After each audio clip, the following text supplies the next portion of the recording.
Hello and welcome to this Let's Compile video. These are videos about me compiling source code for DOS game source code.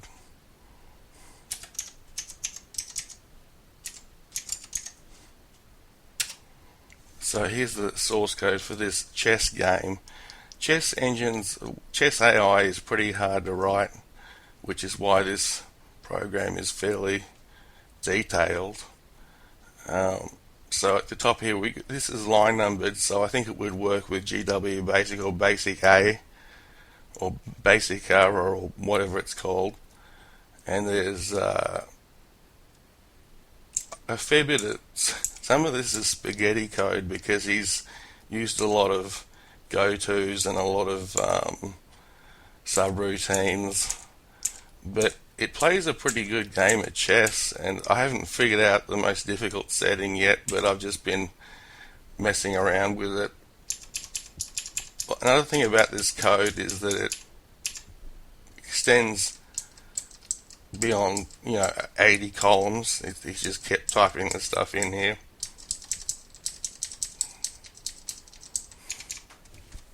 So I'll hit escape.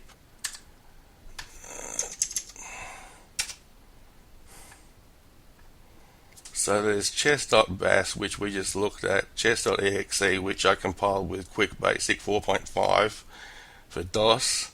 It might work with QB64 for Windows or Linux or Mac or whatever.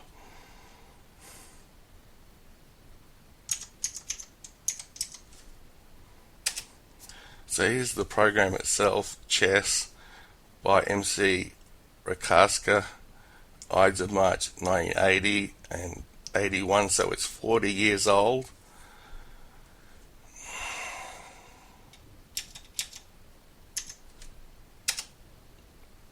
So here's some help to do with N to number the board is useful because it helps you make moves, and because you got to express coordinates to move the pieces around. There's no mouse support.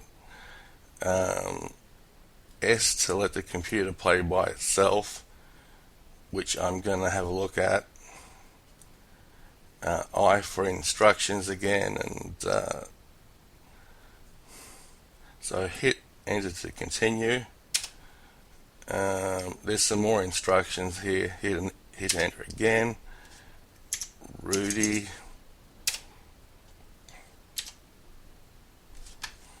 I'll just change the cycles. Yes, the DOSBox cycles, because that way it'll play like an old computer.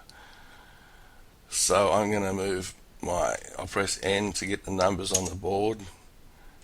B1 to C3, and then he's moved one of his pawns.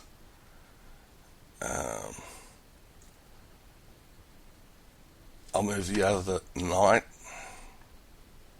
So numbers G1 to. So what's happening here is he's trying to make me take one of his pawns with my knight so that he can capture my knight using his rook. So what I'll do is I'll show you that by N C3 to A4, and now the rook is going to take the knight. So it's playing a pretty decent game of chess even on level 1. But I'll put the information on the screen again and put Control and C. That'll break, and hit any key to return to the system. So we'll play chess again. Yes, and here's the instructions again. S to make the computer play against itself. And there's more instructions. Rudy again.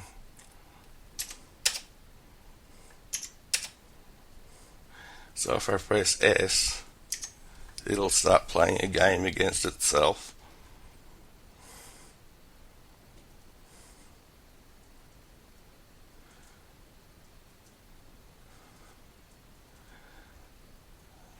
So the thing I find disorientating about this is every time the computer moves, it turns the board upside down, and you got the black characters at the top at the moment, and then they go to the bottom, and then white plays against that, and it's just confusing. If they had have just kept the board in the same position, it would have been easier to follow. But anyway, so that's I forget what the guy's name was. Anyway, this is that version of chess, which you can get in my source code archive on my website. There's a link to it in the description. So I hope you enjoyed this video and have a nice day.